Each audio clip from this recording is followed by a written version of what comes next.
Entonces, después de ver qué es una organización y ver la importancia que tiene, o sea, 5 características según Loudon y Loudon, y de ver la importancia que tiene el entorno, cuando uno es gerente de una organización, dirige una organización y tiene que tomar decisiones, y no solamente es importante el entorno, sino también es importante qué tenemos adentro, es decir, la cultura organizacional.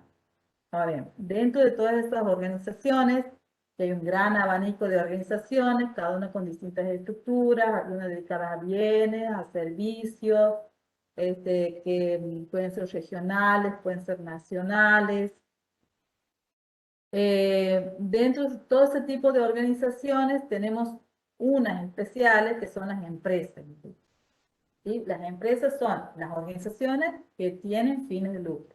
Y les he planteado ligeramente la clasificación de las organizaciones. Esto lo he planteado así rápido porque es sencillo de comprender y ustedes van a encontrar infinitos ejemplos y va a ser sencillo para ustedes.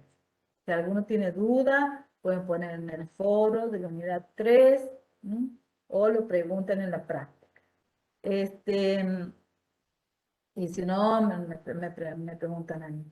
Esto es una práctica que yo les había preparado, bueno, por razones de tiempo, porque yo he entrado tarde hoy en la clase y además porque considerábamos muy importante que Pablo les haga la devolución del TP2 para que ustedes estén preparados para el parcial de la semana próxima. Entonces, esta actividad no la hemos podido hacer, pero ahora retomamos con lo que son las empresas. A partir de ahora vamos a hablar de empresas directamente. Ahora, dentro de las empresas existen distintas funciones y una de las funciones, la más importante, es la administración de esa empresa.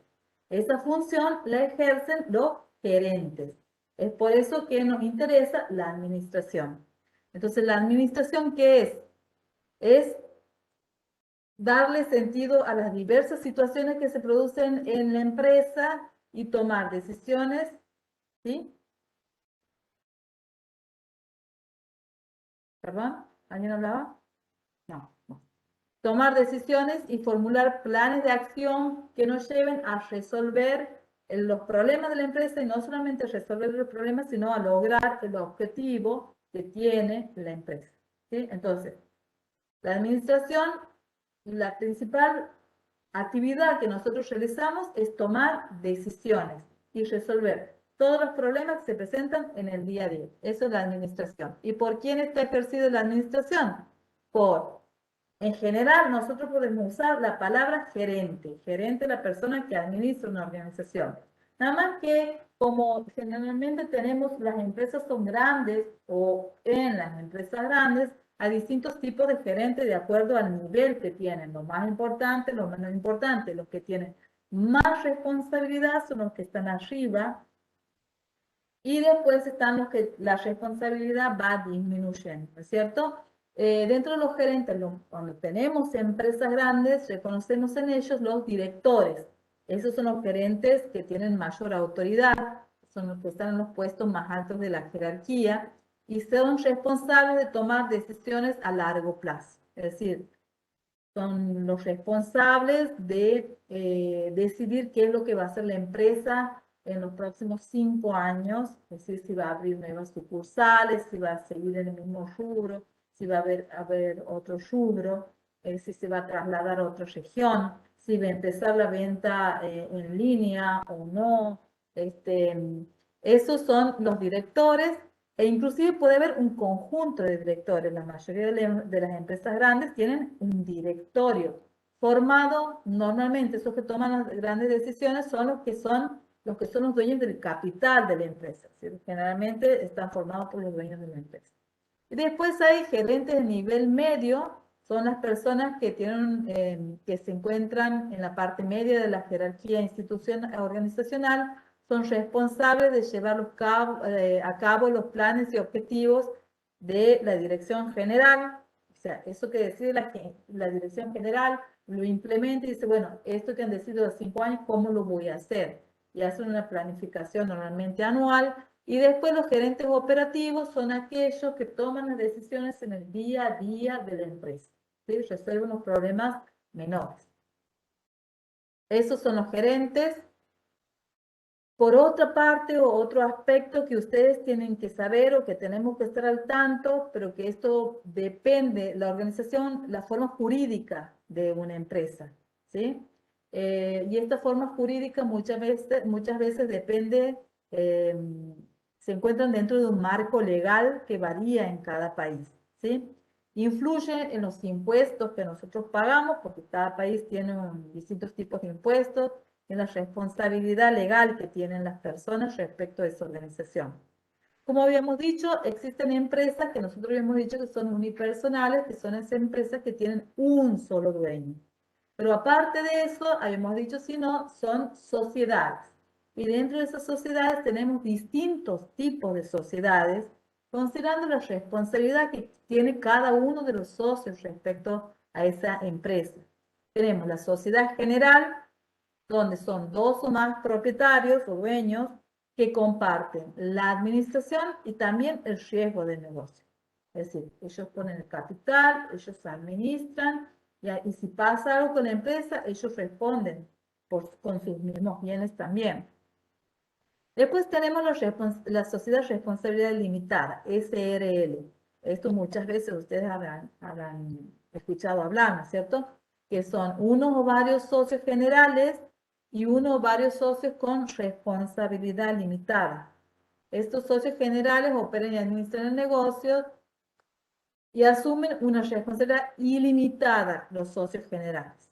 Y en cambio, los socios responsabilidad limitada son accionistas pasivos que tienen derecho a inspeccionar, reciben una parte de las ganancias o utilidades y su riesgo se limita a la inversión realizada. Es decir, este socio pone tanto, invierte tanto en la empresa. Y después, si pasa algo con la empresa, si quiebra, etcétera, él responde en forma proporcional a eso que él ha puesto para esa empresa. ¿No? Por ejemplo, puede ser una persona dueña de una empresa y de 10 empresas, vamos a poner 3 empresas más. Bueno, si pasa algo con esta empresa, él responde hasta cierto punto, hasta lo proporcional, lo que ha invertido, pero no va a responder con todas las otras empresas que tiene a su cargo. Por eso es una sociedad de responsabilidad limitada donde hay al menos socio general y uno o varios socios de responsabilidad limitada. Después ya hay otras sociedades que son diferentes, que son la Corporación de Propiedad Cerrada o Corporación C, es una entidad jurídica de negocios independientes, sus propietarios y gerentes, o sea, es independiente. Es propiedad de un limitado número de personas que no comercian con acciones bursátiles de manera pública y debe operar de acuerdo con sus estatutos y las leyes del Estado donde ha sido establecida esta sociedad. Después hay otra corporación de otro tipo que es la corporación S, que es igual a este otro tipo de corporación, pero las obligaciones fiscales de los socios se determinan como si fuera la de una sociedad, es una variante. Estos dos, y después hay otra que es la compañía de responsabilidad limitada, que es una combinación de las dos anteriores. Estas tres últimas generalmente no son muy comunes, ¿sí? Lo principal, las que más se conocen son estas tres que he mencionado primero. Esta también es una clasificación que propone Robinson-Hutter y que pueden variar de acuerdo a la legislación de cada país. Ahora vamos a hablar dentro de las tareas o funciones que tiene el gerente, o sea, que ejerce la administración de toda la empresa o de una determinada área, ¿no es cierto?, o departamento de la empresa. Una de las funciones más importantes es que está a cargo del diseño organizacional. ¿Y qué es el diseño organizacional? Es el proceso por el cual se define cuál es la estructura de esa organización, de una empresa. Sí, hablemos de empresa. Recuerden que hemos dicho primero, hace rato, he mencionado que dentro de la estructura pueden ser las burocracias, la burocracia, ¿sí? Bueno, en sí, cuando el gerente o los gerentes definen cuál es la estructura de la empresa, está diciendo cómo va a armar esa empresa separando los distintos trabajos de las personas, ¿sí? Puede ser en distintas áreas, en departamentos, en sucursales. Y normalmente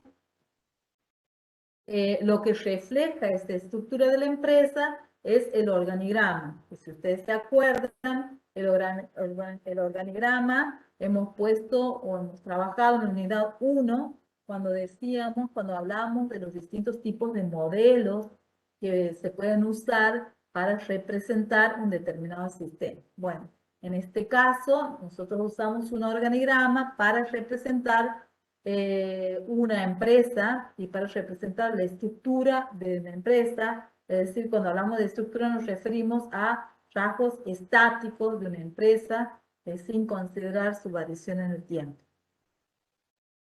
En este diseño organizacional, que es una de las principales funciones que tiene a cargo el gerente o que van a tener ustedes, el gerente o los gerentes, ¿no? Normalmente no lo define un gerente, sino el conjunto de gerentes que tiene una empresa.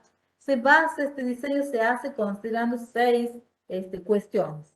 Una, la especialización del trabajo; otra, la departamentalización que tiene una determinada, o que definimos para una determinada empresa, considerando principalmente cuál es el tipo de departamentalización que el gerente va a optar para la empresa; la cadena de mando, el alcance del control, la centralización o descentralización de las decisiones; y la formalización, donde esa formalización tiene que ver con si están definidos los procesos que tienen que ver, digamos, con la burocratización de una empresa.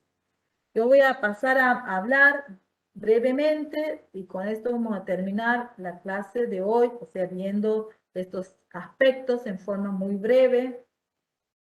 Y voy a dejar la departamentalización para el final, porque normalmente la departamentalización o el tipo de departamentalización se define en función de los otros aspectos. Primero, cuando hablo, vamos a hablar de la especialización del trabajo. La especialización del trabajo es algo que ha surgido en el siglo pasado, en la época, bueno, a partir de la revolución industrial, en donde se persigue que las personas se especialicen dentro de la empresa, se especialicen en hacer una determinada tarea, ¿sí?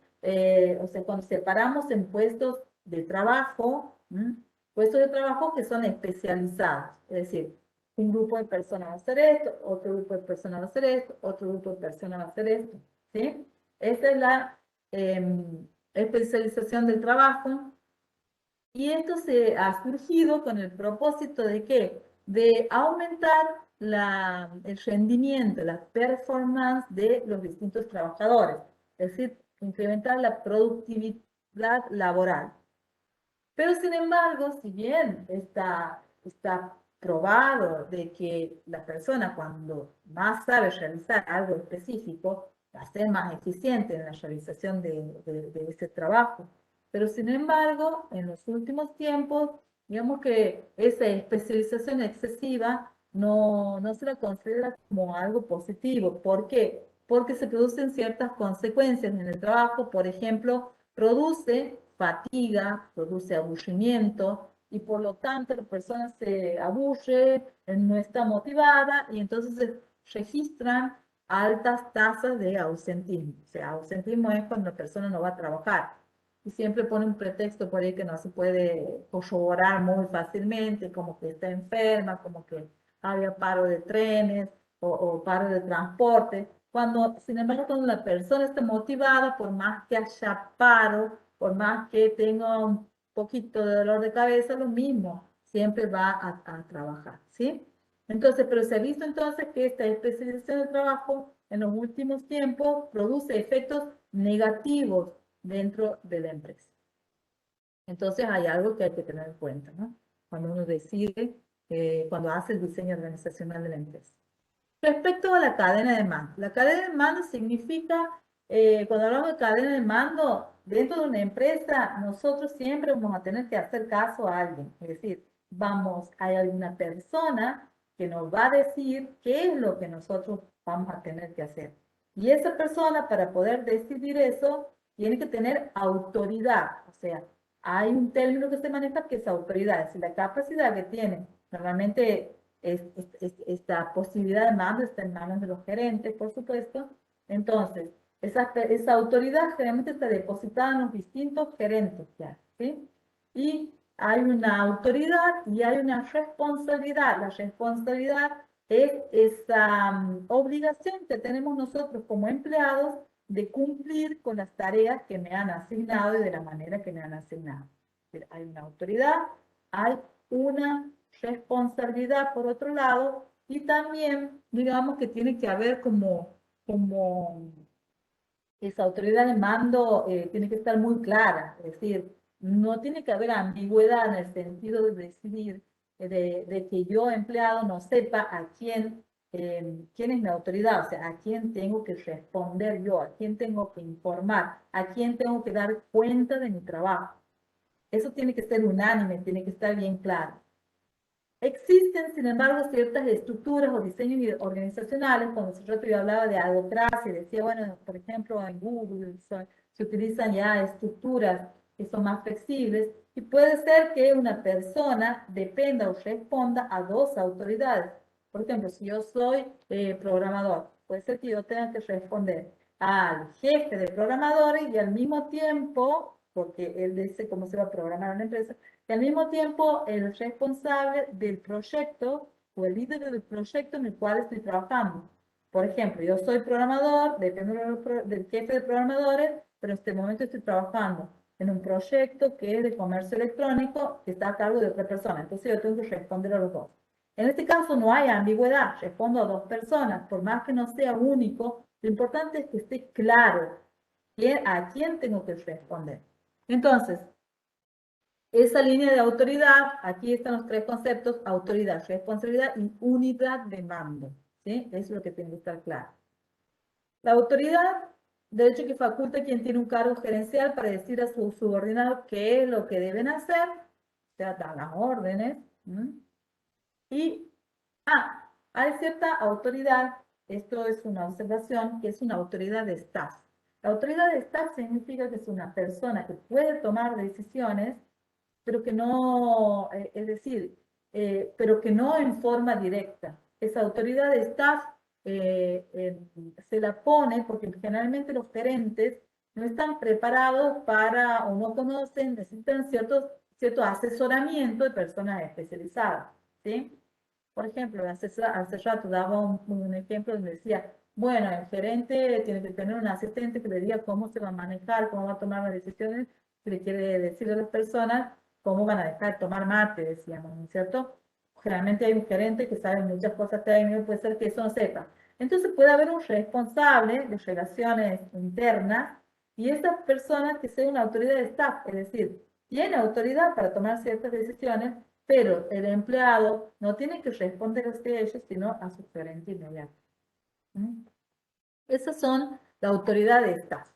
Sirven para apoyar y asesorar a quienes tienen autoridad de línea.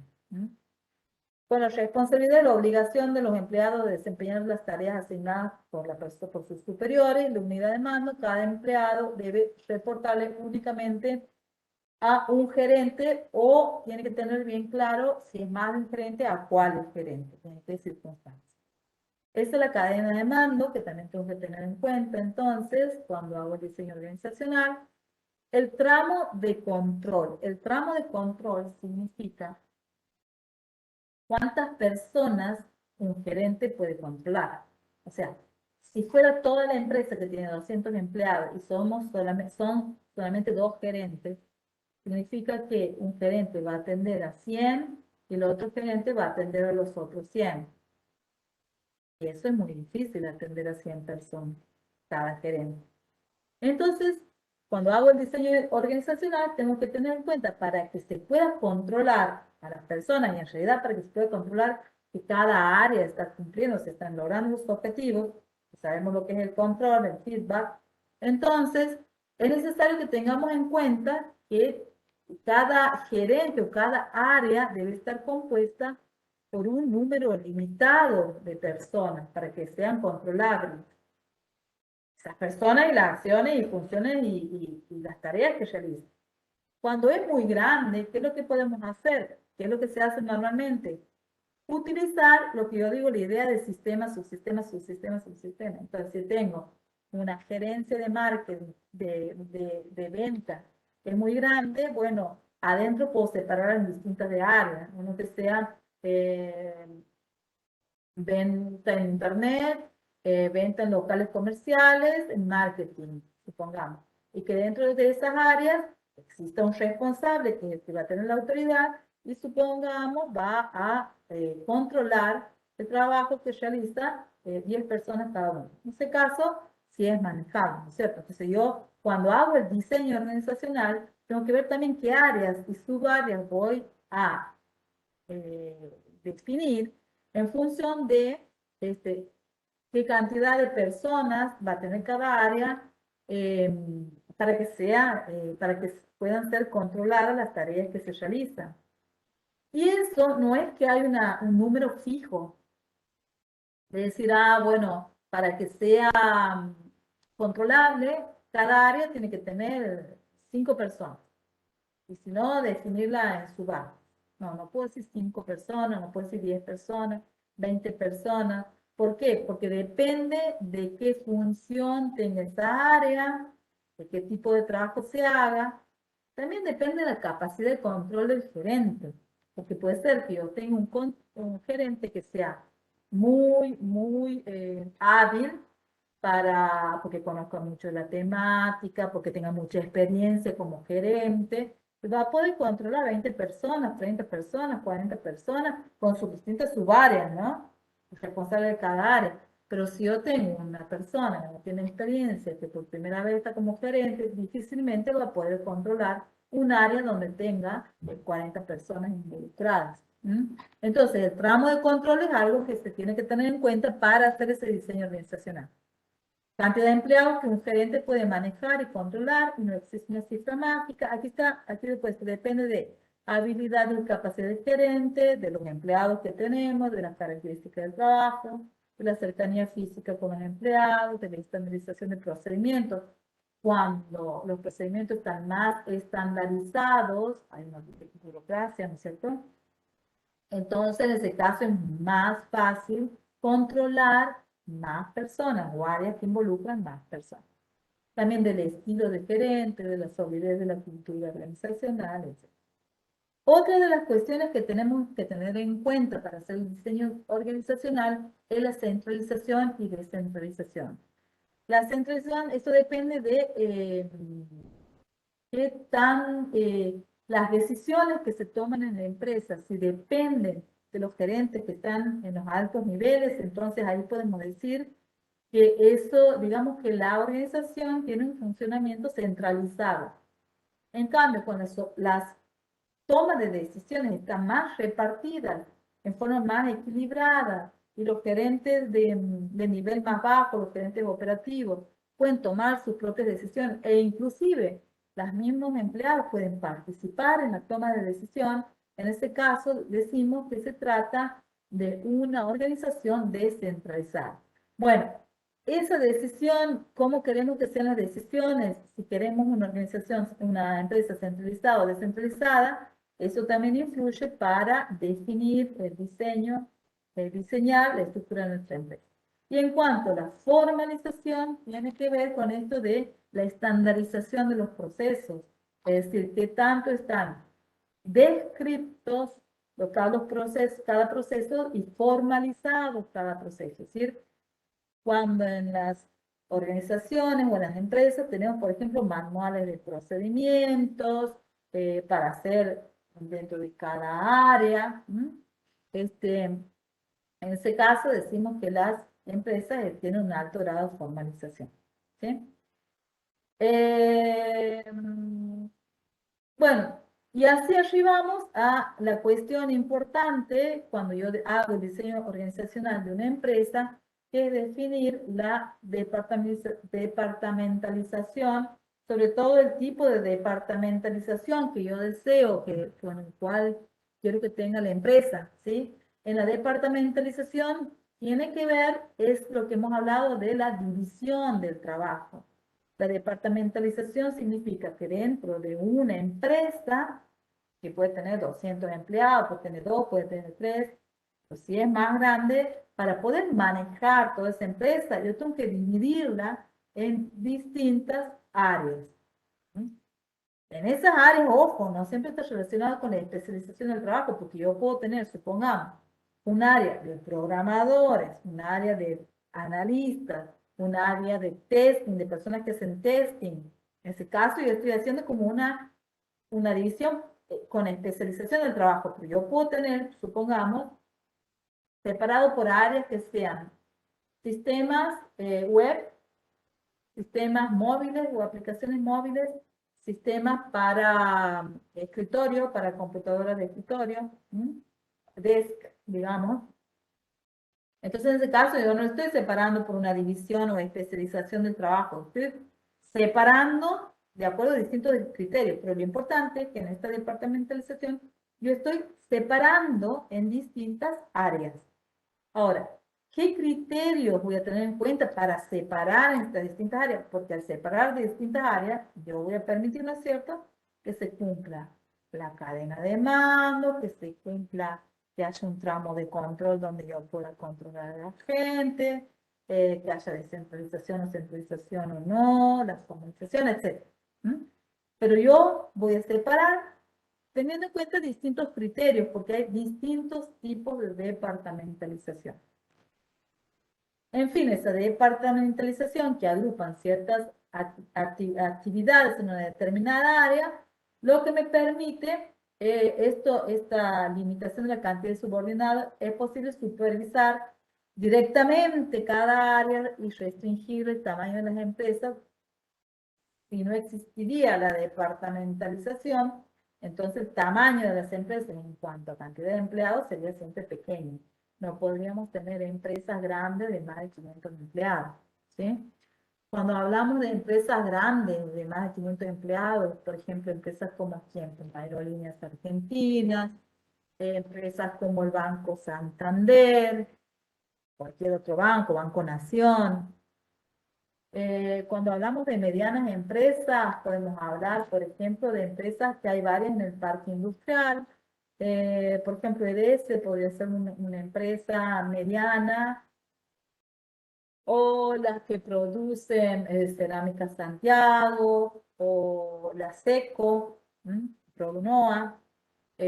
Todas esas son empresas medianas, ¿no es cierto? Y después tenemos las pequeñas empresas, por ejemplo, la que fabrica el agua como Vitalísima, o empresas que les decía, por ejemplo, una farmacia, ¿no? Estas también son empresas. Bien, entonces dentro de cada de esas empresas, gracias a la departamentalización, pueden existir las grandes empresas en donde se organizan distribuyéndose en distintas áreas, ¿sí? Existen distintos modelos básicos, no hay una receta para departamentalizar, pero existen modelos básicos que aún están vigentes, ¿sí? La mayoría de los modelos tienen una estructura que nosotros decimos vertical en forma de pirámide, que significa que arriba se encuentran los altos gerentes, gerentes medios, gerentes operativos, ¿sí? En forma de pirámide. Eso es lo más normal, que se ha venido utilizando hasta hace pocos años muchísimo, y normalmente las burocracias tienen esa estructura piramidal, y últimamente se utilizan mucho las estructuras flexibles o las estructuras más horizontales, más chatas, más descentralizadas. Por ejemplo, cuando hablaba hace rato de estructura de autocracia, normalmente el diseño organizacional es más plano, no es vertical. No hay tantos gerentes que dependen del esto, que hay que soportar a esto y a este y a este, sino son estructuras más modernas, en donde la persona toma también decisiones, etc. Igual, la mayoría de las empresas sigue teniendo la estructura esta piramidal, ¿no? Ahora, cuando nosotros hacemos ese diseño organizacional, los modelos son los siguientes. ¿No? Por ejemplo, lo más común es la departamentalización funcional. Es decir, Y yo separo en las áreas teniendo en cuenta las funciones principales de la empresa. Por ejemplo, aquí, esto que tengo un presidente que sería el gerente general, ¿no es cierto? Y las áreas, aquí tengo dos áreas, que una parte tengo un asistente y un responsable, un responsable de personal o asistente personal. Esto, por ejemplo, de los cuales no depende ninguna área, eso es lo que hablábamos de autoridad de staff. ¿Mm? Y aquí tenemos distintas áreas que están repartidas, estas áreas de acuerdo a la funcionalidad de la empresa, en donde cada una de esas áreas va a tener un gerente, ¿no es cierto? Y a su vez, cada una de esas áreas, por ejemplo, área de comercialización o departamento, cuando habla de comercialización, área de ingeniería, área de producción y área de finanzas, ¿sí? Aquí, evidentemente, esta es una empresa que se dedica a la producción de bienes, ¿no es cierto? ¿Mm? Eh, Puede ser también producción de bienes y servicios, las dos cosas, ¿sí? Ahora, dentro de cada una de estos departamentos, de estas áreas que se llaman departamentos, a su vez tienen otras áreas que dependen de cada departamento que le podemos llamar división, por ejemplo, la división de investigación de mercado, la división de planeación de la comercialización, la división, ¿bien? Eso, ahora, ¿qué le llama a cada empresa, cada uno de estos de los que ejercen la administración en cada área? Puede variar. Por ejemplo, yo aquí he hablado que estos son departamentos y que estas son divisiones, ¿no?, de cada departamento. Sin embargo, puede ser que alguna empresa diga, ah, no, esta es la gerencia general o la presidencia y tengo 4 gerentes.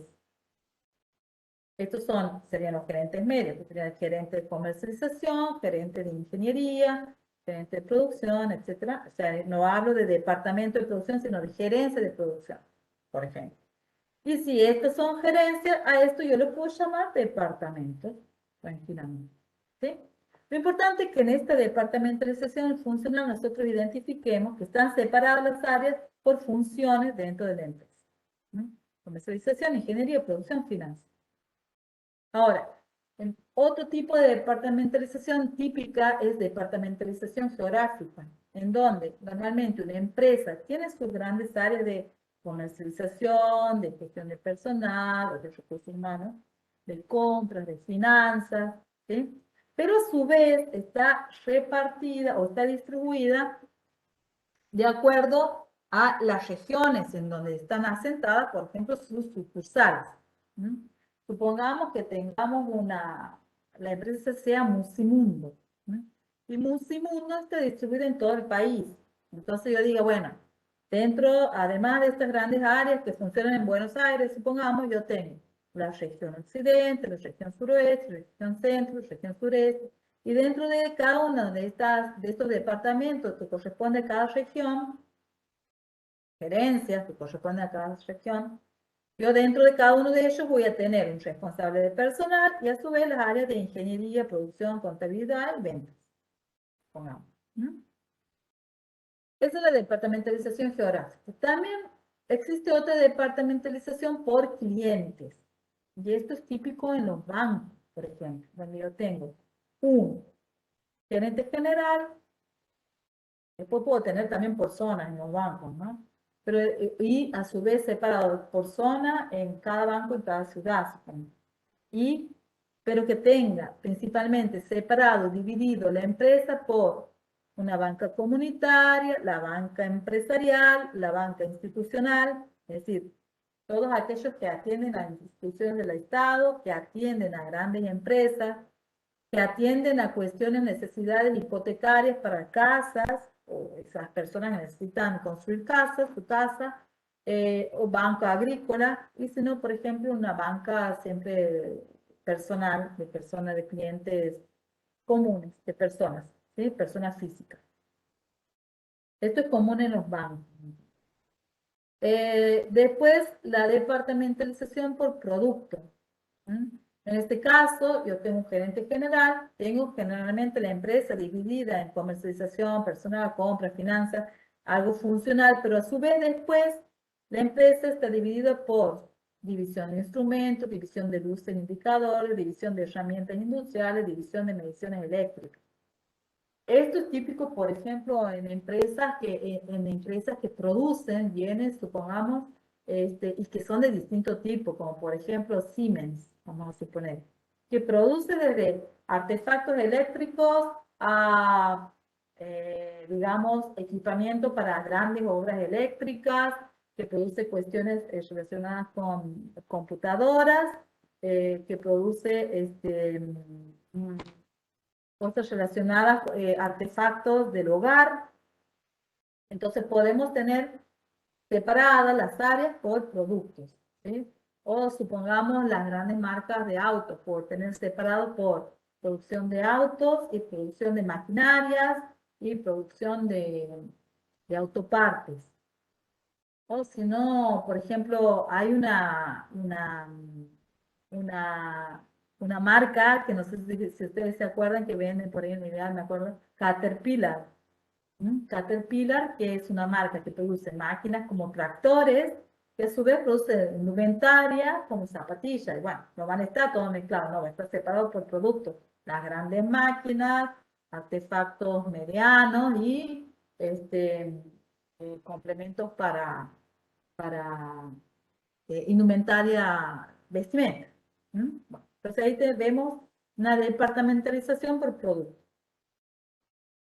Y esto es lo que decía que se está usando y que se utiliza mucho en empresas de software, o sea, cuando hablamos de empresas más flexibles y de empresas que tienen una organización más horizontal, que no son vertical, normalmente tienen una organización matricial, en donde, supongamos que un empleado esté aquí, o sea, tenemos áreas, por ejemplo, área de diseño preliminar, es algo funcional, ¿no es cierto? Ingeniería mecánica, ingeniería eléctrica, ingeniería hidráulica, ingeniería metalúrgica, de acuerdo a las funcionalidades, y aquí tenemos siempre un jefe que, es el, que define cómo se van a hacer todos los diseños preliminares, cómo se hacen todas las máquinas de ingeniería eléctrica, ¿sí?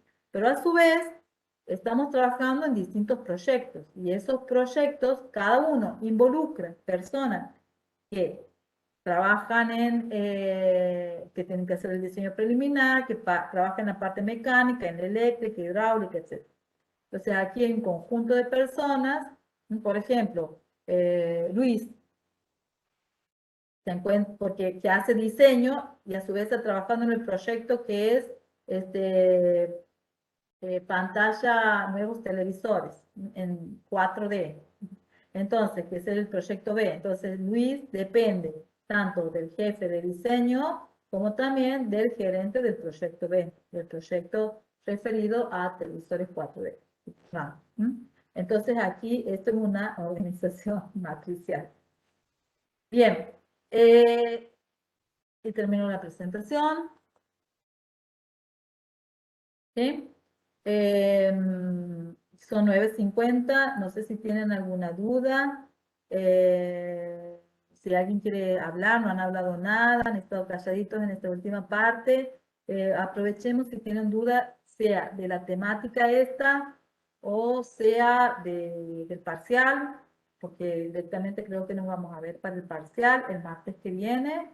Así que no sé si tienen alguna duda, si quieren plantearla. Yo he puesto las especificaciones de cómo va a ser el parcial. Bueno, los escucho.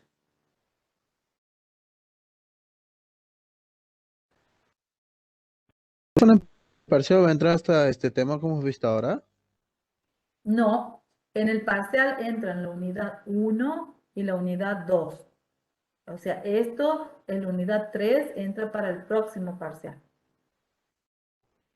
Parcial 2. Bien, otra pregunta, profe. El parcial va a ser muy parecido entonces al trabajo práctico uno y 2. Sí, justo me están preguntando eso. Sí, el parcial 1, perdón, el trabajo práctico 1, sí, todos los ejercicios van a estar incluidos. Y en el trabajo práctico 2, no vamos a considerar los ejercicios 1 y 2. Por supuesto que son de ese tipo de ejercicios, pero aplicados a otros sistemas. Entonces yo les recomiendo que para poder entrenarse para el parcial, lo que hagan es traten de resolver, aunque sea mentalmente, no hace falta que lo escriban, ¿no? O sea, en parcial 1 sobre todo no hace falta escribirlo, pero tomen otro sistema y traten de resolver los mismos ejercicios considerando otro sistema. Aquí Bien, uno de los profe, una chicos, pregunta más. sí, te escucho. Eh, en Sí, tema de los diagramas causales, lo vamos a hacer en lápiz y papel y lo vamos a pasar con el CAM Scanner para transformarlo en no, PDF y subirlo, ¿o cómo? no, ustedes ahí con Pablo me han dicho que usaban algunas herramientas, traten de usar ahí, yo les he puesto en las especificaciones del parcial. Hay una, en el aula, en el CUB, hay una pestaña dedicada ya a evaluaciones en donde están las especificaciones del parcial y donde yo les he puesto que ustedes pueden usar cualquier herramienta, ¿sí? Por ejemplo, ahí sugeríamos algunas, esperen que ya les digo cuál, parciales, por ejemplo, Kaku, me decía Pablo que usaba, o si no una pantalla de Google, me decía Claudia, y si no, cualquier herramienta que sea para hacer diagramas, ¿sí?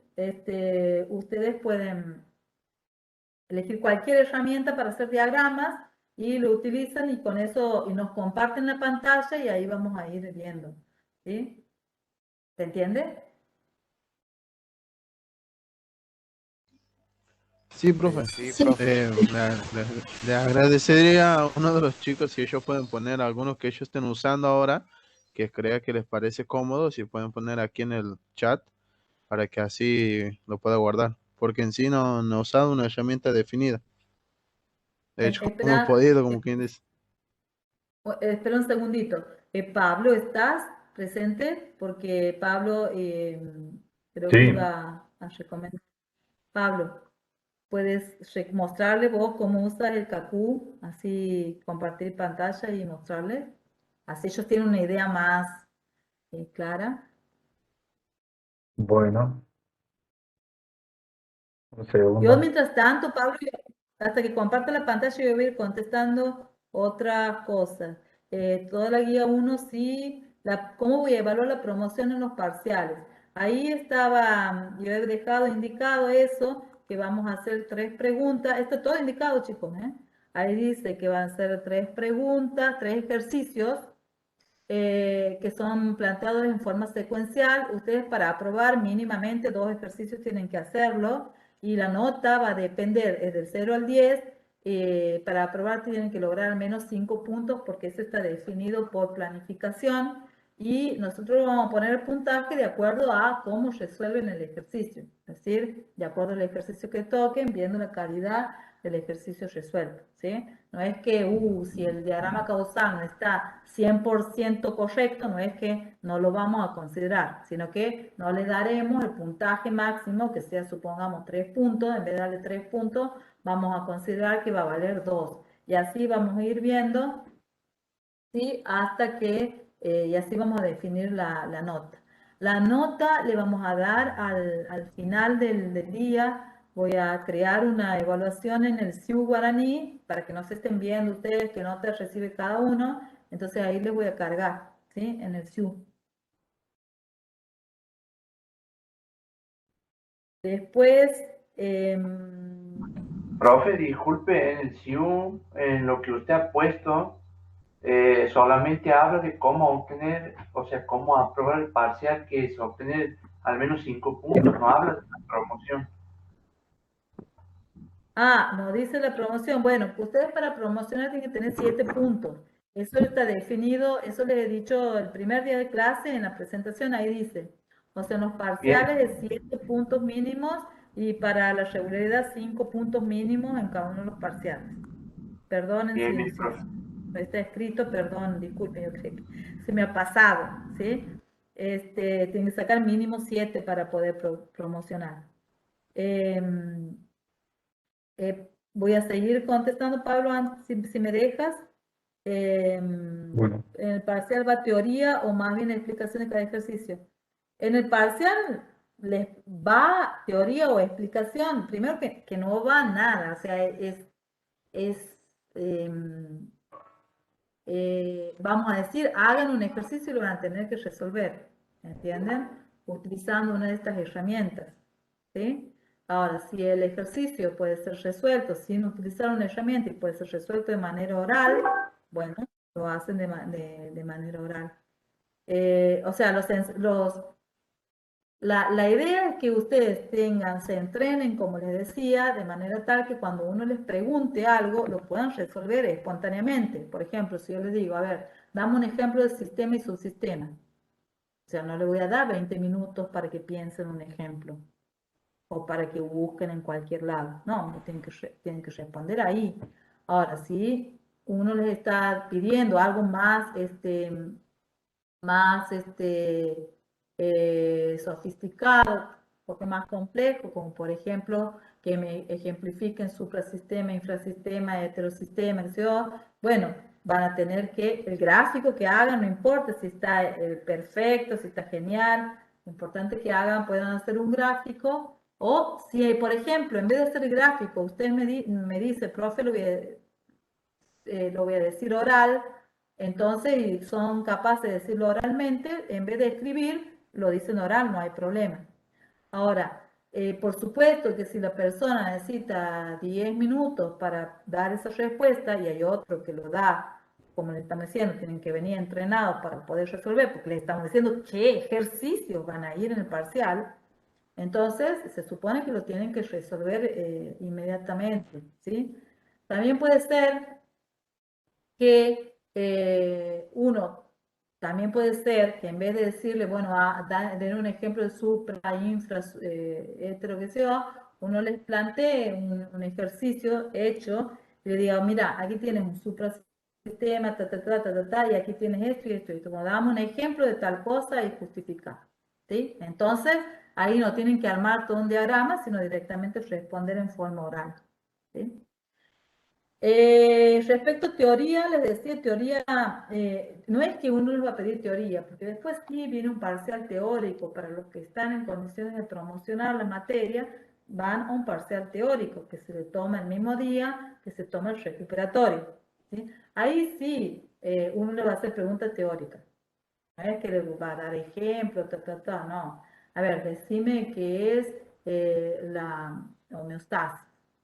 Decime cuál es la idea de qué quiere decir subsistema. O sea, ahí directamente no le vamos a pedir un ejemplo, ¿sí? Sino que vamos a decir, decime el concepto, ¿sí? Bien. Esto para los que, oye, que le vamos a tratar de preguntar cosas teóricas más relevantes, ¿sí? Nada muy detallado, sino vamos a tratar de evaluar que tengan una comprensión, una evaluación sistémica, que tengan una comprensión del todo. La herramienta Kaku, ya les explica Pablo, hayan puesto otros chicos yo.io,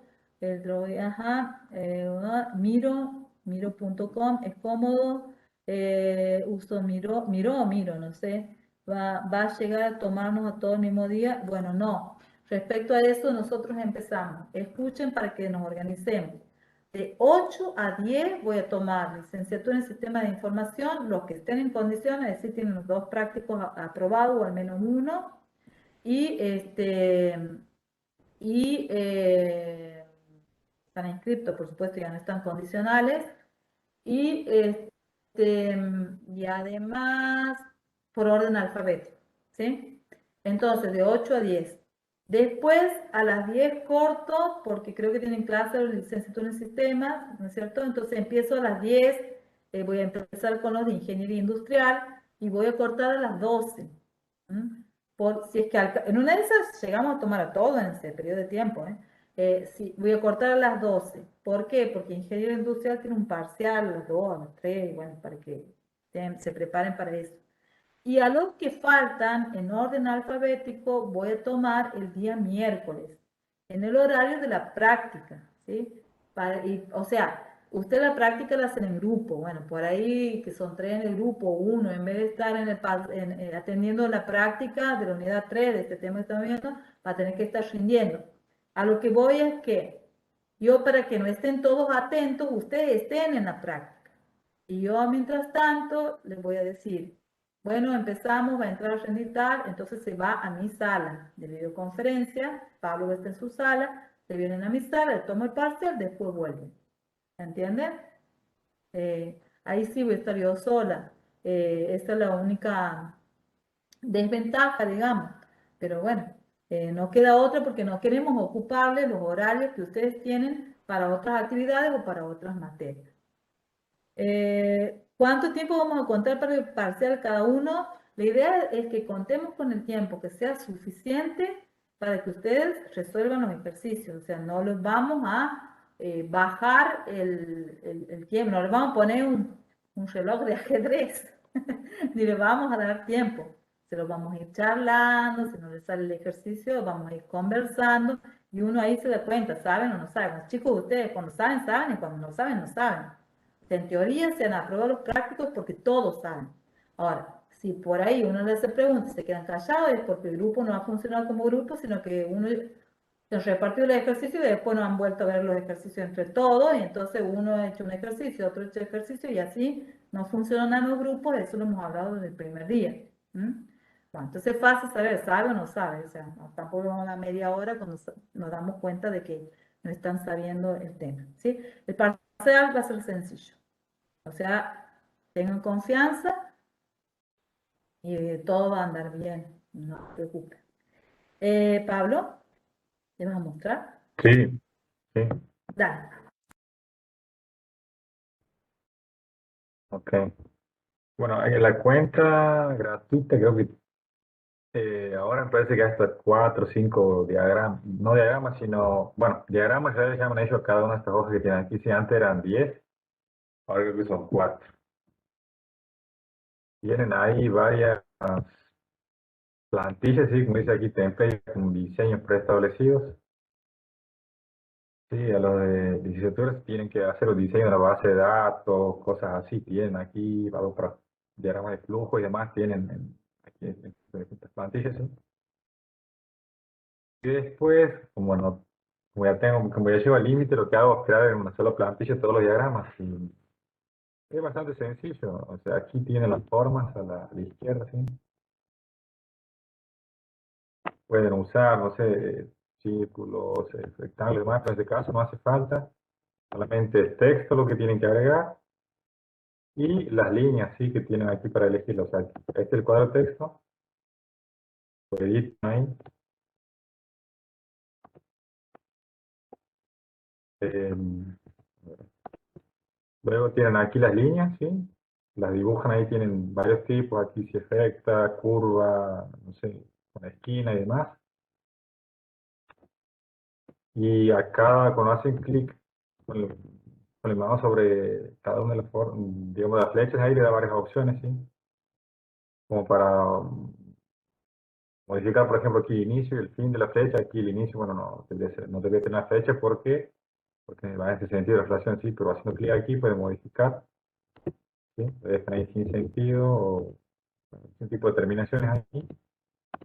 Y también tienen aquí el color, por ejemplo, ¿sí? Para modificarle ahí, en caso que tengan que marcar bucles, por ejemplo, ahí se facilita, le cambian el color a las líneas, esto, ¿sí? A los vínculos, mejor dicho. Y no necesitan más que eso, o sea, agregar texto para las variables de elementos, ¿sí? Y luego le agregan las líneas estas que tienen aquí. Y cuando vinculan una línea con un cuadro de texto, por ejemplo, les muestra ahí en qué puntos pueden hacer las coincidencias y se acomodan ahí de acuerdo a que les resulte más conveniente. Y nada, eso es todo. Este se mueve automáticamente, si se modifica ahí por el tipo de conector este. Sí, se ajusta, lo puedo cambiar de ubicación a las variables, no hay ningún problema. Y nada, eso es todo, no necesitan saber gran funcionalidad, digamos, es bastante simple. Agregar texto, agregar alguna línea, la pueden modificar los colores, eh, y listo, eso es todo. Y para los bucles lo que utilizaba en realidad era un círculo aquí, lo agregaba y nada, ahí le ponía el signo en el círculo, así le hacía bien. Chico, él le ponía el signo del bucle adentro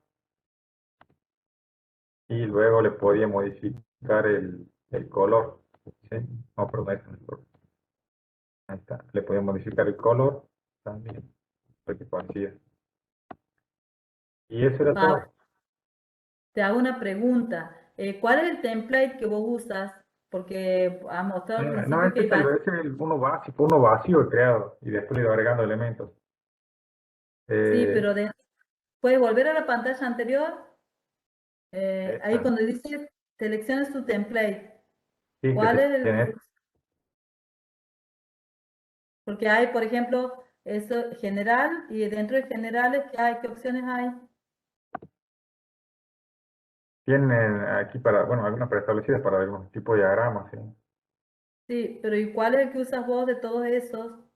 Una en blanco, una en blanco, no está encontrando aquí. Ah, bien. Sí, una Bueno, en blanco, Ahí sin dice negro. Blanchett arriba que es vacía. O sea, un No archivo estoy que viendo está- justo. claro, La primera de bien. todas Aquí no Yo está, creo sí, está que, ahí incluida está, en la sí. carpeta. Sí, está ajá, ahí.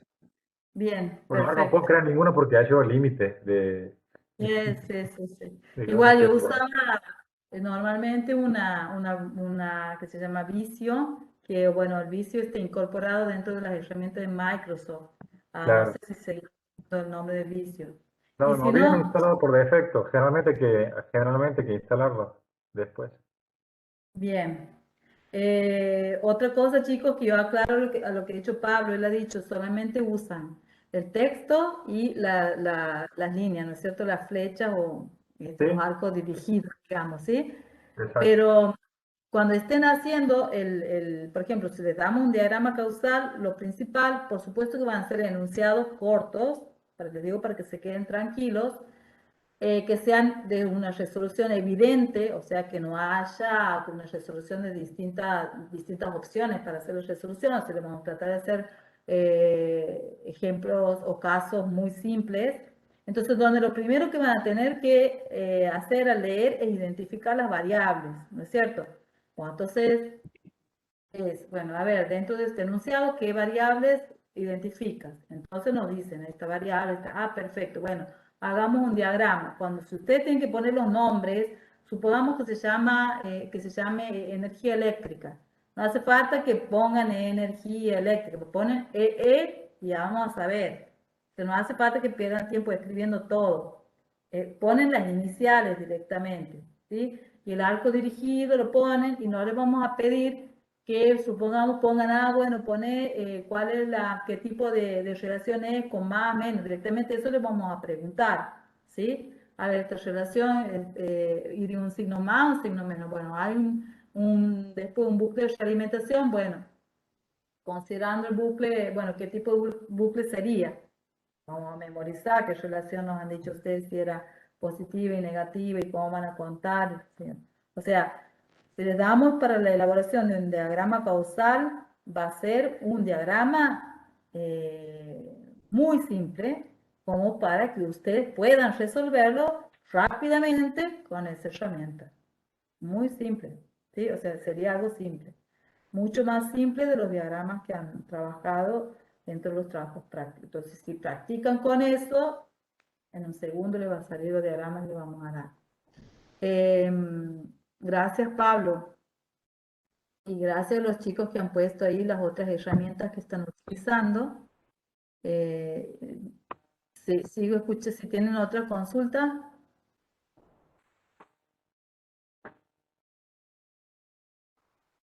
Nada, ¿me quedó todo claro? Una consulta a la hora de tomar el parcial, ¿va a ir por lista, profe? ¿O va a ser al azar tirando? No, Bien. no, vamos a tener que ir por lista, porque es la única, porque tenemos que seguir un criterio y para que no estén esperando y esperando, sino para que también ustedes se vayan preparando, ¿sí? Normalmente cuando uno Ujú. toma parcial presencial, ustedes saben que al principio tienen que estar todos presentes, ¿sí? Eh, bueno, yo les voy a indicar después si va a ser necesario que todos entremos y que, bueno, lo que pasa, ¿qué pasa? Que alguien me puede decir, bueno, yo en ese momento no estaba porque mi conexión no funcionaba. Entonces no tiene sentido ya con uno que me diga algo así, ya no tiene sentido tomar una asistencia al inicio. Entonces, lo que sí nosotros vamos a hacer va a ser publicar el listado de los que van a rendir y y de ahí va a ser por orden alfabético. De paso para que ustedes también no estén pendientes, y, ¿sí? Sino para que la única manera, lo que sí yo les he dicho, que traten de estar atentos con el Discord, porque la única manera que yo tengo de contactarlos para decirles ahora entre tal, en ese preciso momento, es a través del Discord, ¿sí? En el caso de los que rinden el miércoles no va a haber problema. ¿Por qué? Porque Pablo va a estar en una sala, entonces yo le puedo decir, Pablo, vos ahí en tu sala decirle que ahora le toca tal, en caso de que no me contesten. Pero el día ese martes, yo necesito que entren todos a Discord, y porque de ahí le voy diciendo cuando termina uno y entra el otro. ¿Sí? ¿Están de acuerdo? Sí, profe. Sí, profe. Bien, bien. Sí, profe. Bueno. Es por ahí, no sé si lleva más tiempo, para nosotros es más trabajo. Pero bueno, la idea es que nosotros queremos que aprendan en la materia y que aprueben y promocionen los que realmente han aprendido en la materia.